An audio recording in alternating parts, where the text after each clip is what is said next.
Hi and welcome to this latest immigration law update video. This is my final video in my series looking at the Upper Tribunal reported decisions for 2020. And in this video, I'm going to look at the decisions from December 2020. There are two reported December decisions, one on questions of permission to appeal and the other one on refusals of human rights claims and rights of appeal. I'm also going to cover a case from October 2020, which has been slipped in after we'd recorded the video for October. So I'm going to have a look at that as well. So that decision is a decision called Mahmood, and it particularly focuses on the suitability refusals, SLTR 1.6, which is a mandatory ground, and the discretionary ground, SLTR 4.2. And it's a decision from the 7th of October 2020, a decision of Upper Tribunal Judge Callahan and Blum. Now, in this case, a Bangladeshi chap had entered the United Kingdom in, I think, 1994, but he'd been encountered at his workplace in 1996, subsequently claimed asylum, and that was refused. And whilst in the country, he worked for various restaurants, adopting the identity of a British citizen and securing a national insurance number to which he wasn't entitled. In 2009, he applied for indefinite leave to remain. That was refused in 2010 without a right of appeal. And interestingly, in that 2009 application, he used documents in relation to this false British identity, accepting that he'd used a false identity, but using them to show that he had been resident in the United Kingdom. He, as I say, the 2009 application was refused. He made a 2014 Article 8 application. That was also refused, but suitability grounds were accepted in that case. And the judge on appeal in 2016 noted that the respondent accepted that he met the suitability requirements, but his appeal was ultimately dismissed, although the judge found at that stage he had been in the United Kingdom since 1996. Further submissions were made then relying on the 20-year rule, and the Home Office refused his application under SLTR 1.6 and SLTR 4.2. Let me read those to you, ones you'll be familiar with.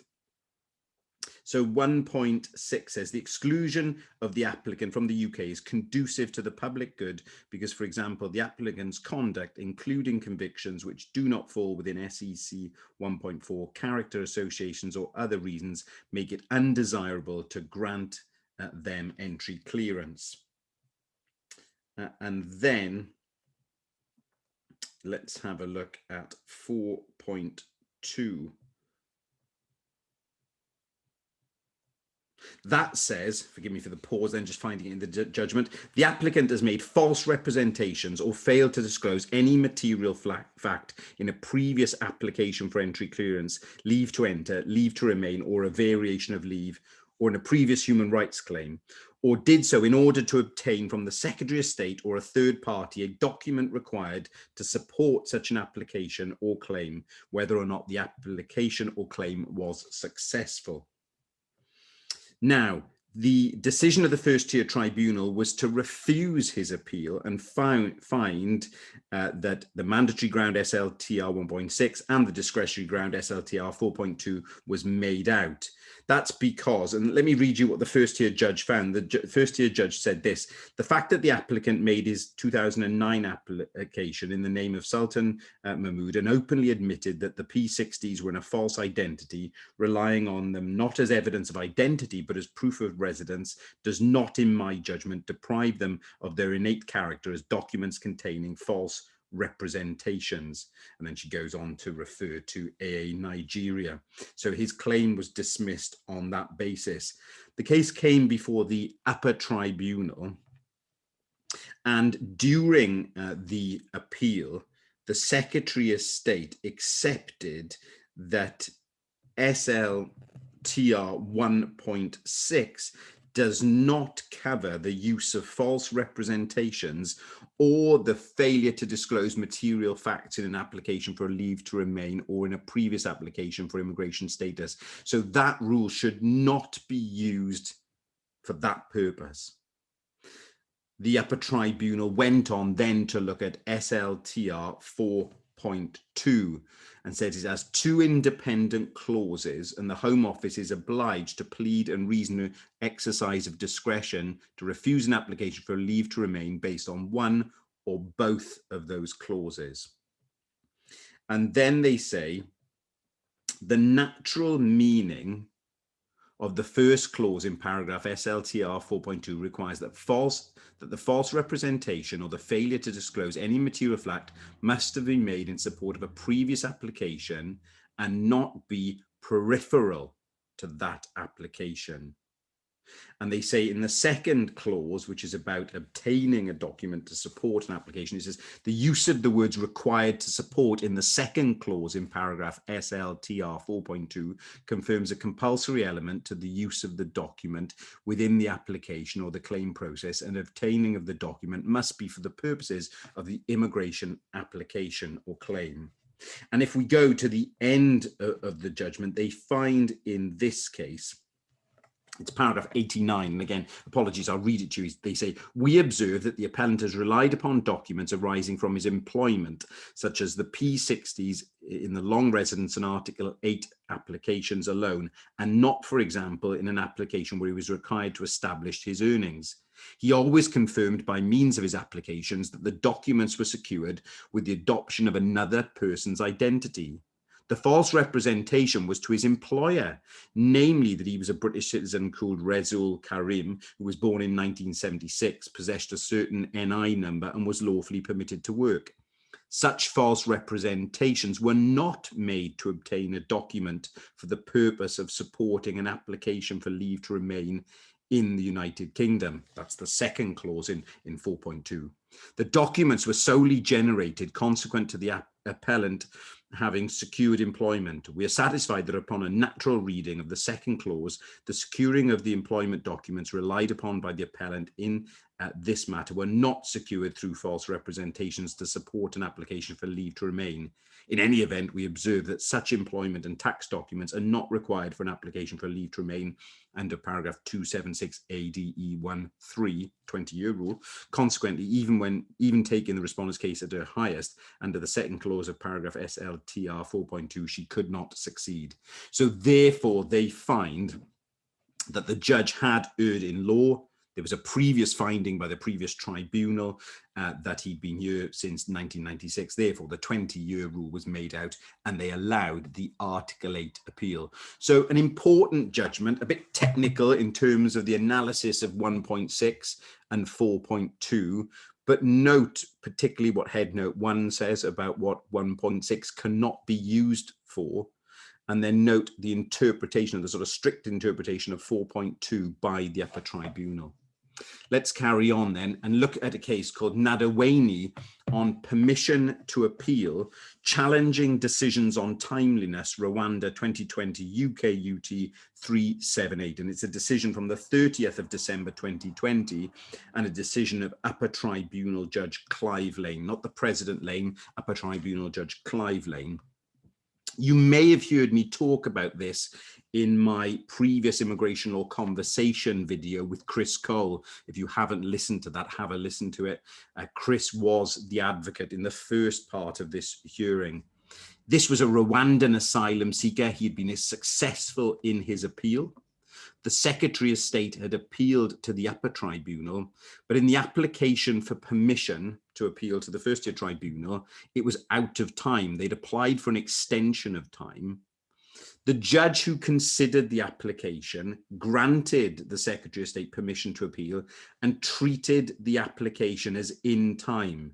And that was a conscious decision because they look at his notes on the file and he says wrongly that there was they hadn't counted the days in Christmas, so it was an in-time application. Well, both parties, the Secretary of State and the claimant, accepted that this was wrong and invited Upper Tribunal Judge Lane to deal with it. But Upper Tribunal Judge Lane said, no, This is an excluded decision. And even though you both say it's wrong, an excluded decision can only be challenged by way of judicial review. And look, it says here in the head note, if a decision of the first tier tribunal that an application for permission to appeal was in time represents the clear and settled intention of the judge. It clearly was his clear and settled intention, even though it was wrong. So therefore, they couldn't use the slip rule. And the only exception here is the case of Boktor and Warnis. That's where a judge grants permission to appeal, but doesn't deal with the timeliness aspect. And they say in that case, it's a conditional grant and the timeliness aspect still needs to be dealt with. But in this case, it was an excluded decision, even though it was wrong, and could only be challenged by way of judicial review. Now, Upper Tribunal Judge Clive Lane does a sort of clever thing. What he says is, well, let's go on and look at the Secretary of State's grounds of challenge. I think they're a disagreement. I don't think the decision of the judge was irrational. It was a decision which was open to her. Therefore, the Secretary of State's appeal fails. So that was his sort of remedy there. But watch out for that in terms of excluded decisions. Just finally, a case called UKUT, refusal of claim, Mujahid, Nigeria, 2020, UKUT 377, 16th December, decision of Vice President Ockleton. This concerns a decision called Mujahid, which is a case I did in the Upper Tribunal, is now pending in the Court of Appeal. I'm no longer representing in that case. But that was a case where we'd applied for indefinite leave to remain, been refused, but been granted 30 months on a 7-year child basis. The president of the Upper Tribunal in that case found that there was no refusal of the human rights claim, so no right of appeal. There's also the case to be aware of MY, the domestic violence case, be aware of that as well. That's also pending, I think, in the Court of Appeal. In UKUT, the appellant had applied for leave on Article 8 grounds. He'd been refused on human rights, refused his claim, but they had said outside of the rules, we're going to grant you 6 months leave to remain because you've got a pending application for access to your child in the courts. And the first tier tribunal allowed the appeal, found that there was a refusal of a human rights claim and allowed the appeal. That came before Vice President Ockleton, and he found that there was actually no right of appeal. So he dismissed the appeal for want of jurisdiction. So he made these two observations which sort of support the reasoning in Mujahid. He says, well, don't forget this section 104.4a, that a human rights appeal is to be deemed to be treated as abandoned if a period of leave, however short, is granted after the appeal is brought. So it's inconceivable that it was intended that a refusal of an application accompanied by a grant of leave was intended to generate a right of appeal.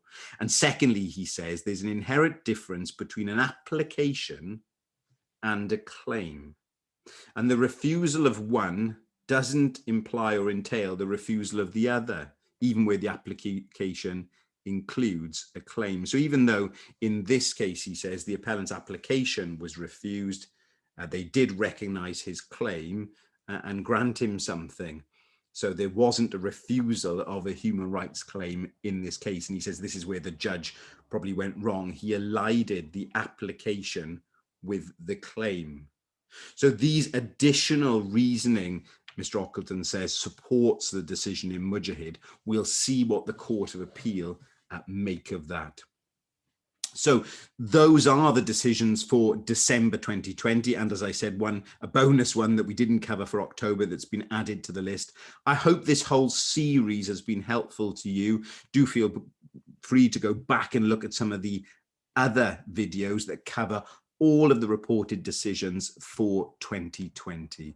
What I'll do, I'll put my slides on the Number 8 Chambers website and I'll put the citations below this video. Thanks a lot.